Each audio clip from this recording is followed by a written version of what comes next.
కర్ణాటక రాజకీయాల్లో honey trap వ్యవహారం అలజడి మొదలైంది. కర్ణాటక మంత్రి రాజేంద్ర రాజన్న తనను తన తండ్రిపైన కొందరు ప్లాన్ చేసుకొని వలపు వల విసిరారని ఆరోపించారు.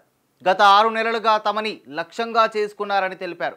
మొదట్లో ఒక సాధారణ ఫోన్ లేదా వీడియో కాల్ లాగా అనిపించిన విషయం కాలక్రమేణా తీవ్రమైందని, దీంతో తాను అసెంబ్లీలో ఈ అంశాన్ని లేవనెత్తారని రాజేంద్ర అన్నారు. ఈ విషయంపై సమగ్ర దర్యాప్తు ప్రారంభించాలని కర్ణాటక రాష్ట్ర హోంమంత్రిని కోరారు.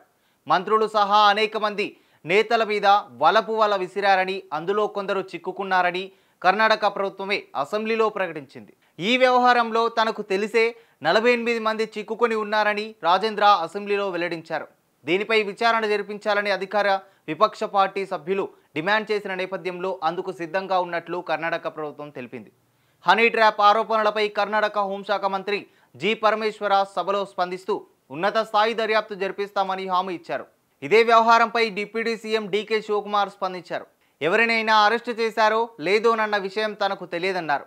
దర్యాప్తు పూర్తయితే అన్ని విషయాలు బయటకు వస్తాయన్నారు. ఒక మంత్రిపై 2 ప్రయత్నాలు జరిగాయి, కానీ అవి విజయవంతం కాలేదని బీజేపీ మాజీ మంత్రి వి సునీల్ కుమార్ తెలిపారు. కర్ణాటకలో ఇలాంటి సంఘటన జరగడం ఇదే మొదటిసారి కాదని మరో నేత జార్కి హోలీ అన్నారు. గత 20 ఏళ్లుగా ఇలాంటి ఘటనలు జరుగుతూనే ఉన్నాయన్నారు. కాంగ్రెస్, బీజేపీ, జేడీఎస్ వంటి ప్రతి పార్టీ బాధితులేనన్నారు. రాజకీయాల్లో అలాంటి వ్యూహాలు ఉండకూడదని అన్నారు.